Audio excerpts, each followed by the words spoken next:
कक्षा 8 के लिए कल हमने एक प्रश्न छोड़ा था कि दुर्घटनावश साबुन से के पानी से भरी बाल्टी संगमरमर के फर्श पर गिर जाती है तो क्या होता है? तो आगे देखें आप।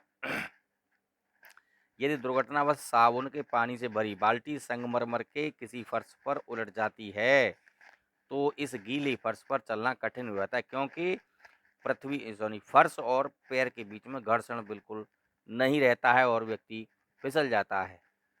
क्योंकि चिकने पृष्ठों में बहुत सारी अनियमितताएँ होती हैं। कहने का मतलब उनके बीच में 2 सतहों के बीच जब घर्षण खत्म हो जाता है, तो चलना मुश्किल हो जाएगा। 2 पृष्ठों की अनियमितताएँ एक-दूसरे से भीतर धँस जाती हैं, इसलिए जब हम एक पृष्ठ से दूसरे पृष्ठ पर गति करने का प्रयास करते हैं, तो कुछ ही बल लगाना पड़ता है।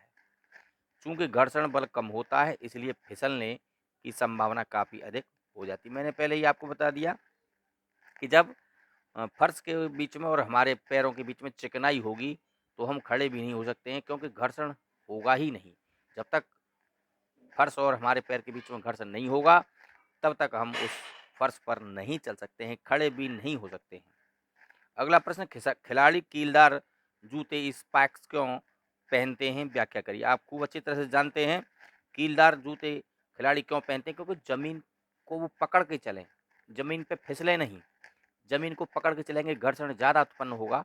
काँटेदार वस्तुएँ ज़मीन पर घर्षण ज़्यादा पैदा करेंगी और वो फिसलता नहीं है। अब देखें इसमें क्या है?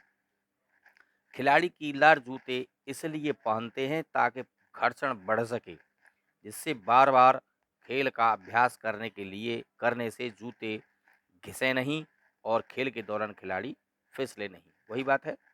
अगला प्रश्न है, इकबाल को हल्की पेटिका धकेलनी है तथा सीमा को उसी फर्श पर भारी पेटिका धकेलनी है, कौन अधिक घर्षण बल अनुभव करेगा? आप सीधी-सीधी बात जानते हैं, जब भारी वस्तु होगी तो घर्षण ज़्यादा ही पैदा होगा और ज़मीन से पकड़ कर चलेगी वो, तो बल हमें ज़्यादा भारी वस्तु पर ज़्यादा लगाना पड़ेगा। देखें इधर, सीमा अधिक घर्षण बल का अनुभव करेगी क्योंकि घर्षण हमेशा आरोपित बल का विरोध करता है और लगाया गया बल जितना अधिक होगा, उतना ही घर्षण बल अधिक होगा। चूँकि भारी पेटिका धकेलने के लिए ज़्यादा बल की आवश्यकता होती है, इसलिए उस पर घर्षण बल अधिक अनुभव होगा।